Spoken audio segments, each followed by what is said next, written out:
toutes et à tous, bienvenue dans Jeux, Set & Podcast, bienvenue à Roland-Garros. Le deuxième jour du tournoi a débuté sous une épaisse couche de nuages, mais pour l'instant nous sommes épargnés par la pluie. Et pour m'accompagner dans ce nouveau numéro spécial enregistré depuis la porte d'Auteuil, eh bien je suis en compagnie de Sarah Pitkowski, ancienne joueuse professionnelle, ex-top 30 mondiale d'ailleurs, aujourd'hui chroniqueuse télé, radio, elle est partout, sur tous les fronts, elle va nous en parler. Merci beaucoup Sarah d'avoir trouvé un petit créneau dans ton agenda hyper serré pour venir discuter avec moi. Bonjour Christelle, bonjour à tous. Alors on s'était croisés au tournoi ITF de Lille au mois de novembre, tournoi féminin dont tu es la marraine, et je t'avais demandé si tu étais d'accord d'un jour venir dans mon podcast, parce que au-delà du fait que tu as certainement plein de choses intéressantes à nous raconter, j'étais une grande fan de toi à l'époque de Retour à Roland-Garros, cette émission mythique que tu présentais sur France 4 aux côtés de Cyril Hanouna qui s'est un peu perdu en chemin, mais bon, je ne manquais pas un seul numéro, tu me faisais toujours bien rire, et finalement eh bien, c'est cette carrière dans les médias que tu as choisie comme reconversion professionnelle, et ça fait 25 ans que ça dure, ça marche plutôt bien. Oui, ça fait un moment que ça dure, en tout cas plus que ma carrière de tennis maintenant. Donc forcément, et c'est toujours un plaisir finalement de parler tennis, mais pas que, de tous les sports en général. J'aime les grands moments de sport en fait, et je pense que quand on aime le tennis, les grands moments de sport, ça apporte aussi des émotions. Alors évidemment, quand c'est des Français qui jouent, les émotions sont plus intenses, mais depuis le temps que je commente Roland-Garros, les grands moments de Roland-Garros, peu importe qui est sur le court, c'est ça qui crée de l'émotion, et moi je suis toujours super honorée de se dire que les émotions, je les vis en live, et c'est ce qui procure de l'adrénaline. Exactement, ouais. Et de les vivre, les transmettre, les partager, en fait c'est ça qui fait le sel du sport. Et ça fait ton quantième Roland-Garros alors maintenant? Eh ben 2001, on est 24. On est 24 puisque mon dernier était en 2001. C'est ça, 2001 contre Serena Williams, ouais. Donc oui, 24 ans, ça fait 24 ans, dis donc. La prochaine fois, je réfléchirai avant de te répondre oui, parce que dis donc, 24. Donc ça fait donc 24 ans, j'ai fait 10 fois Roland-Garros, et j'en ai fait donc plus du double en tant que journaliste. Dans les allées, on va dire ça comme ça. Voilà, et donc rappelle-nous pour qui tu officies cette semaine. Si tu veux, on peut rentrer, Sarah, parce qu'il y a une petite pluie bien désagréable qui commence à nous... Dites-moi, c'est une petite pluie belge, ça, non? Ça ressemble à un petit crachin belge. J'officie pour la radio RMC. Voilà. C'est la radio RMC, ça fait 24 ans que je suis à RMC. D'accord, mais voilà. Il y a eu d'autres... Oui, j'ai travaillé pour France Télévisions, j'ai travaillé pour Amazon, mais RMC a toujours été le fil conducteur, puisque ça fait 24 ans. Je ne fais pas que du tennis, je suis chroniqueuse sur tous les sports, et évidemment plus spécialiste tennis, mais avec RMC, j'ai fait aussi les Jeux à Paris, j'ai fait les Coupes du Monde de foot, voilà, je peux faire différentes choses. Donc, Ici à Roland, ça a été quoi tes plus grosses émotions?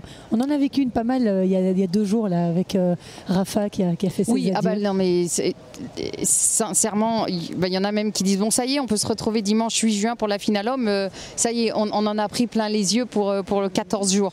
Oui, c'était plein d'émotions, et en même temps c'était aussi humble qu'est le champion lui-même. Ouais. C'était à son image, et c'est la force de ce tournoi.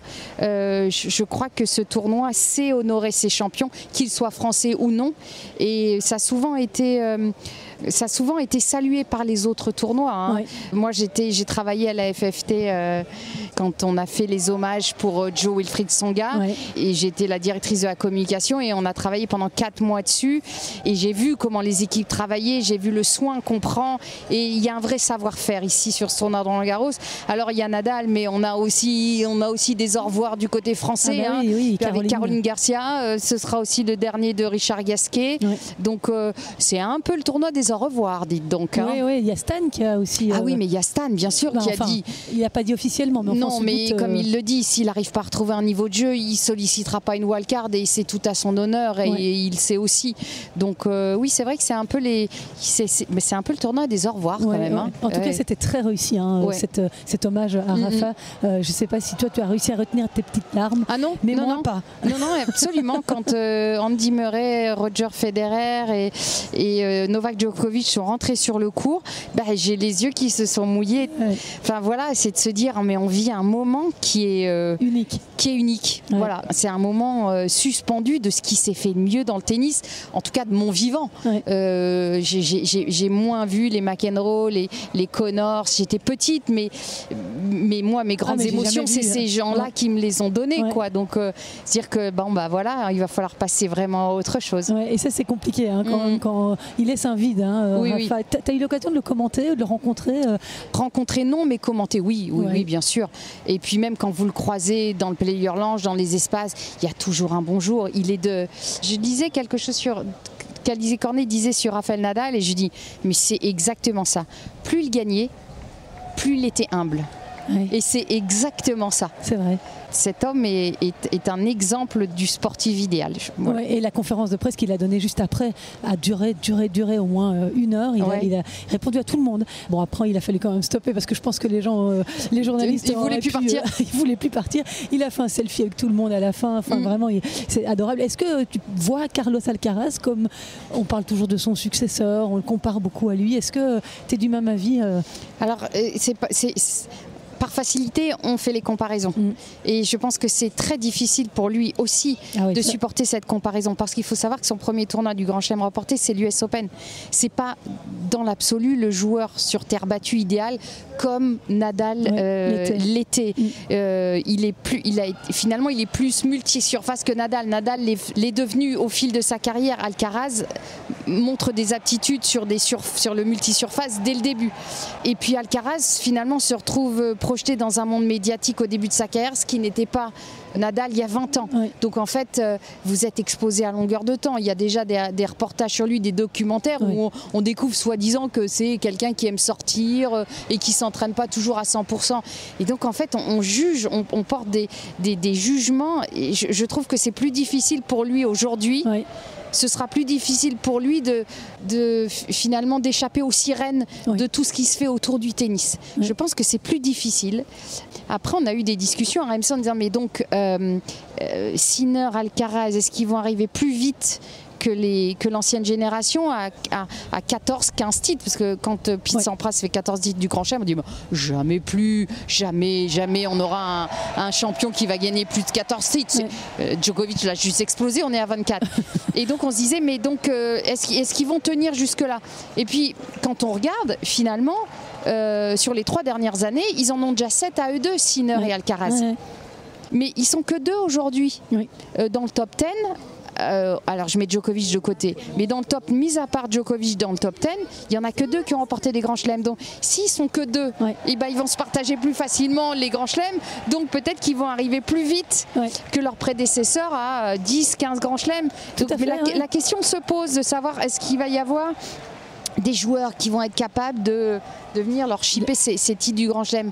Je pense que Zverev, il y a un plafond de verre qui n'arrive pas. Medvedev qui en a gagné un finalement, il est presque sur la pente un peu descendante. Pour preuve, il s'est fait sortir au premier tour ici. Aujourd'hui, mené 2-7-0 contre Cameron Norrie. Il menait 5-4, service à suivre au 5e. On se dit, mais et donc allergique à la terre battue. Et puis il a une période plus difficile, donc c'est pas évident de savoir ce qui va se passer. Et pour revenir à Alcaraz, je pense que Alcaraz est peut-être très bon dans les grands rendez-vous, mais quand c'est pas un grand rendez-vous, on l'a vu passer au travers de certains tournois. On se souvient à Miami. Donc, et ça c'est fou parce que Djoko à la limite ne se focalise aujourd'hui que sur les grands rendez-vous. Oui, mais Alcaraz du haut de ses 20 ans, c'est fou. Mais peut-être que l'implication mentale est plus chronophage. Je pense que c'est plus difficile aujourd'hui, vraiment. Par rapport à ce que tu disais, l'exposition médiatique, toi qui l'as connu, tu as été professionnel entre 1990 et 2001. Oui. L'exposition médiatique, elle n'avait rien à voir à ce qu'on vit aujourd'hui. Quand vous gagnez, on s'y intéressait que très peu, mais quand vous perdez, finalement personne s'y intéressait. Aujourd'hui, quand vous gagnez, on s'y intéresse beaucoup, mais quand vous perdez, on s'y intéresse aussi beaucoup. Donc en fait, finalement, le gap, c'est en fait, vous êtes systématiquement dans l'œil de la caméra. Et comme au tennis, vous perdez 1 fois par semaine, Ah ben oui, on est tout le temps. Et ben voilà. C'était quoi ton rapport avec les médias à l'époque? Tu aimais bien venir? Pas terrible, non, pas terrible. Non, non, pas terrible, parce que je les voyais souvent quand j'avais perdu, donc pas terrible, non. Et maintenant, tu es passé de l'autre côté de la barrière. Et maintenant, je suis passée de l'autre côté. Comment tu vois les choses? C'est compliqué, hein? Ouais, c'est compliqué, mais moi j'aime bien aujourd'hui parler de ce que le tennis me fait ressentir. Cependant, je ne sais pas si j'aurais apprécié jouer dans l'ère ERE, hein, dans cette ère-là, parce que j'aime pas être au centre de l'attention et que finalement, aujourd'hui, un joueur de tennis peut être au centre de l'attention alors qu'il n'a pas de résultat, parce qu'en fait, c'est un bon communicant ou c'est un bon influenceur. Donc vous pouvez être au cœur de l'attention et être 200e mondial, mais parce que vous êtes un bon communicant, vous êtes un produit commercial. Je sais pas si j'aurais eu envie de jouer dans cette ère-là, mais peut-être que finalement j'aurais appris sur le tas. Je ne sais pas. Franchement, je ne sais pas. Oui, parce que tu as été top 30 mondial. Oui, mais on n'avait pas cette exposition. Voilà, c'est ça, j'allais dire. Ça passait presque inaperçu. Mais pourtant, c'est énorme. Mais bien sûr. Mais la comparaison, j'étais top 30 mondial, mais en France, j'étais que 5e française. Aujourd'hui, notre numéro en française, elle est 89 mondiale. Donc c'est vrai que les niveaux ont changé, donc c'est vrai que c'est une question que je me suis jamais posée et j'ai pas de réponse. Vraiment, j'ai pas de réponse. Alors par rapport à ton métier aujourd'hui sur RMC, est-ce que vous avez un bon contact en général avec les joueurs français? Est-ce qu'ils arrivent à être disponible, à apprécier, venir à votre micro? Alors oui, parce qu'ils sont obligés de passer en conférence de presse.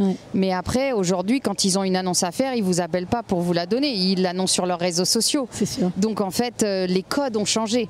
Les obligations sont toujours les mêmes, mais les codes ont changé puisqu'ils ont voix au chapitre. C'est plus la même. Et joueurs de tennis et autres. Hein. Donc non, les codes ont véritablement changé et ils ont leurs propres outils de communication, mais on les a parce qu'ils sont obligés de passer par les conférences de presse. Tu as d'autres occupations? Tu continues à rester dans le tennis? Non, pas que le tennis. Non, alors je joue que très peu au tennis, mais j'ai un autre métier que j'ai développé. J'ai une agence de relations presse dans le sport.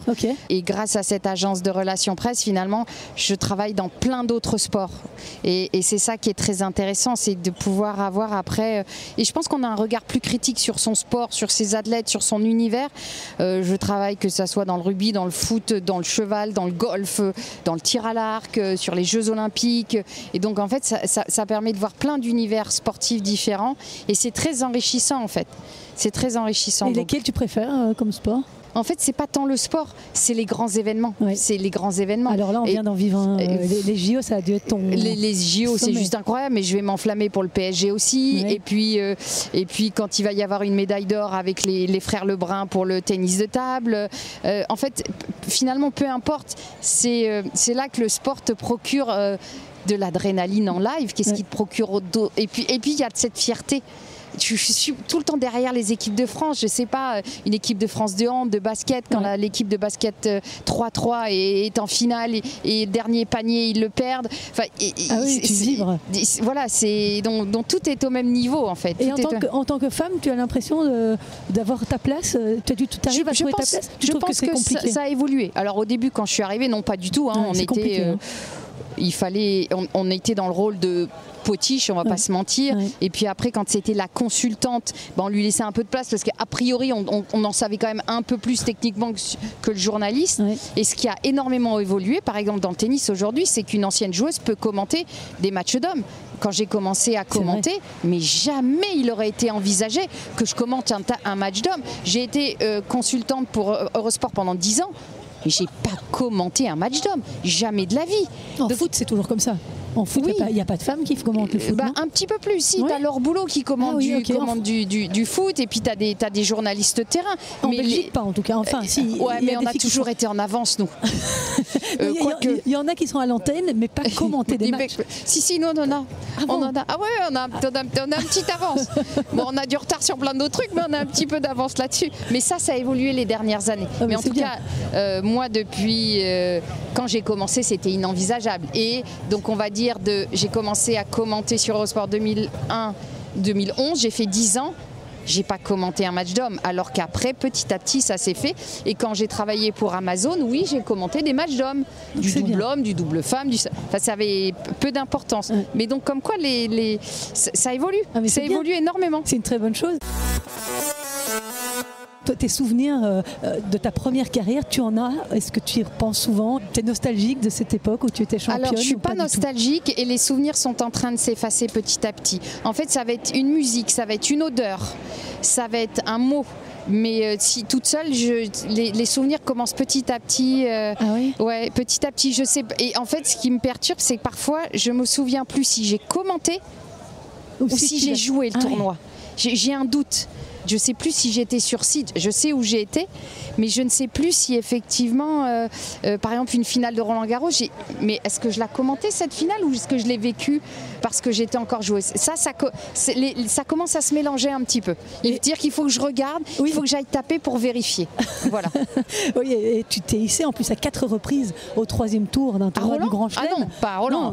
Oui, 3 fois. Oui. Notamment à Wimbledon en 99 et en 2000. C'était contre Vénus. Vénus, 3e tour. Oui, je crois que c'est ça. Mais tu vois, c'est ce genre de souvenir. Je sais que j'ai joué Vénus sur le cours numéro 1, mais j'arrive plus à me souvenir quelle année et si j'étais au 3e tour. Ici, je sais que j'ai joué contre Arantxa Sanchez sur le central au 3e tour. Wow. Et l'US Open, je crois que c'était... Non, et à l'Open d'Australie, c'est Lindsay Davenport. Ah oui. Ah oui, là, j'ai pas vu la balle. Tu les as toutes faites, quoi. Ah ouais, je les ai toutes faites. De toute manière, quand vous êtes pas... Parce qu'à mon époque, il n'y avait que 16 têtes de série. Donc même en étant 30e mondial, vous n'étiez pas protégé par le classement en fait. Okay. Donc tu es 25e mondial, tu peux tomber sur la numéro 1, il n'y avait pas 32 têtes de série. Donc forcément, tu avais plus de chances Enfin, plus de chances. Le tirage, tu pouvais tomber, tu n'étais pas protégé dans les premiers tours. Et voilà. En 20 ans, quelles sont les plus grosses différences au niveau du tennis féminin que tu peux remarquer aujourd'hui? Je pense que c'est les aptitudes physiques. On sent quand même des athlètes et plus de professionnalisme, tout simplement parce qu'en fait, comme le prize money a augmenté, on sent qu'elles sont plus staffées.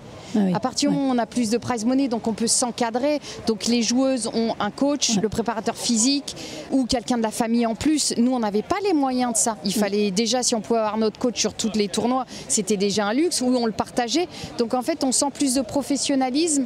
Et d'ailleurs, je pense que la vie est plus agréable pour ces joueuses-là parce qu'en fait, elles peuvent plus recréer un cocon plutôt que de voyager seule tout le reste de l'année ou juste d'être avec son entraîneur ou devoir le partager. Toi, tu avais quoi, un coach? J'avais un coach, mais je le partageais aussi quand voilà. Et puis parfois, on partageait des chambres avec des joueuses parce que ça coûtait moins cher. Vos frais de déplacement n'étaient pas pris en charge. Aujourd'hui, à l'Australie, pour être sûr que les joueurs viennent, on leur paye et le billet et les chambres d'hôtel. Moi, je partais en Australie et je partageais la chambre avec Els Callens ou avec Nancy Faber.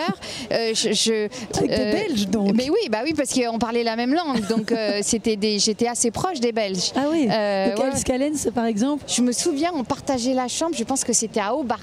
Excellent. Je suis quasiment sûre que c'était à Hobart, on avait partagé la chambre. J'ai fait un tournoi de padel avec elle il y a un mois, 2 mois d'ici. Elle qui commente aussi pour la télévision en Belgique. Tu lui passeras le bonjour. Et Nancy Faber, Laurence Courtois, enfin, c'était des amours. Nancy Faber, j'ai joué en double mixte. Ici, face à elle, j'étais avec Mansour Barami. On s'est tapé une barre de rire. C'était voilà, oui. Et puis je suis du nord de la France, donc forcément les joueuses belges, voilà. Sabine Appelmans, Dominique Monami, tu les as beaucoup fréquentées? Bien sûr, j'ai un peu battu l'équipe de France, l'équipe belge en battant. Aïe. Voilà, ma seule, comment dire. Fed Cup, non. Fed Cup était contre la Belgique et on a gagné parce que j'ai réussi à battre Sabine pour le deuxième simple. Aïe, aïe, aïe. Donc voilà, mais oui, Dominique, Sabine. Et puis après, moi, je jouais encore et j'ai joué un tournoi à Knokke-le-Zout qui était le premier tournoi professionnel de Kim Clijsters. Je bats Kim et je perds contre Justine en finale. Ah oui. C'était leur tout début professionnel en fait. Ah oui, donc elles étaient toutes petites. Oui, toutes petites. Enfin, elles étaient déjà très très fortes. Mais voilà, donc j'ai une relation un peu particulière avec les Belges parce que j'étais très amie avec les frères Rocus aussi. Ah oui. Donc j'ai une histoire avec la Belgique vraiment particulière. Mon mari a joué en match par équipe à Liège, donc on allait souvent à Liège pour les matchs par équipe. Donc il y a cette proximité, vraiment. Ouais. J'ai joué Coxy, Knock-le-Zout.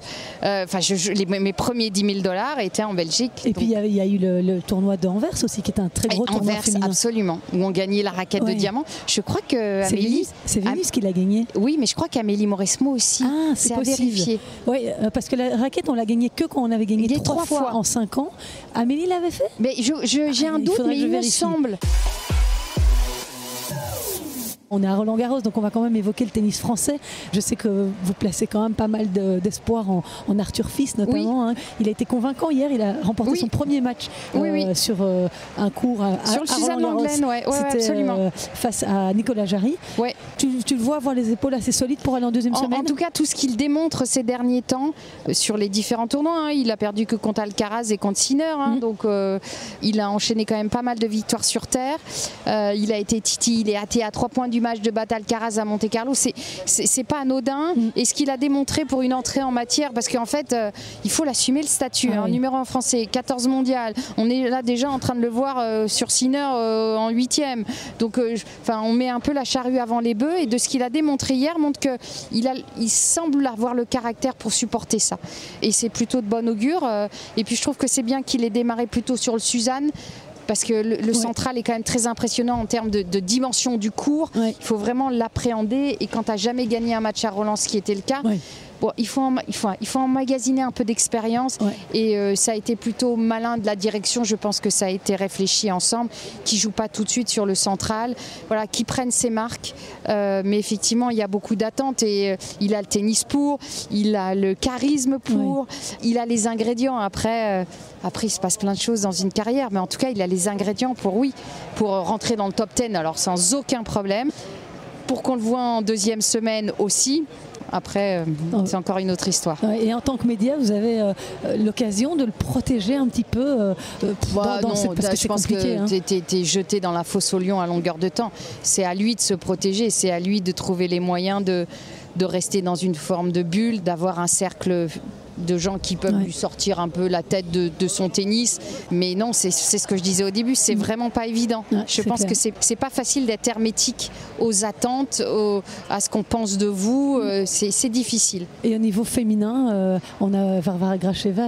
Il y a une grosse déception, elle a pris 2 petits sets, elle défendait un 3e tour. C'était contre qui qu'elle a perdu? Elle a perdu contre Sofia Kenin. Ah oui, voilà. C'était un match à sa portée, même si Sofia Kenin est tête de série. Ça peut être aléatoire sur terre battue, mais non, on a un souci de niveau sur le tennis féminin français, on va pas se mentir. C'est fou ça, et comment on explique ça? Je pense qu'on a pris du retard, on a pris du retard dans la formation, on a peut-être voulu changer plusieurs fois de manière de former, on a peut-être perdu un savoir-faire parce qu'on a peut-être voulu copier d'autres nations, et on en a perdu notre ADN. Là, je sais qu'il y a d'énormes chantiers de réflexion qui sont mis en place. Après, les résultats, ils vont mettre du temps à arriver, parce qu'on ne crée pas une championne, on ne crée pas des joueuses du top 100 en 2-3 ans. Il faut une dizaine d'années. Donc, la pénurie risque d'être un petit peu longue, mais il faut absolument prendre un virage et puis retrouver le sens à enseigner, à donner envie aux joueuses de prendre des risques, de jouer au tennis déjà, de se lancer dans les carrières professionnelles, et quand on y est, de prendre des risques pour pouvoir se remettre en question et aller chercher toujours plus haut, quoi. Et puis il y en a quand même certaines qui arrivent. Il y a Elsa Jacquemot, il y a Loïse Boisson, il y a Léolia Jean-Jean. Oui, qui sont au-delà du top 100. Oui, alors après, Elsa Jacquemot et Loïse Boisson sont des jeunes. Léolia Jean-Jean a 29 ans. Donc voilà, il faut... il faut tout. Il faut que la base soit plus large, il faut qu'il y ait de l'émulation. Donc plus on a de joueuses dans le top 100 ou proche du top 100, plus elles vont se tirer vers le haut. Voilà, ça c'est une certitude.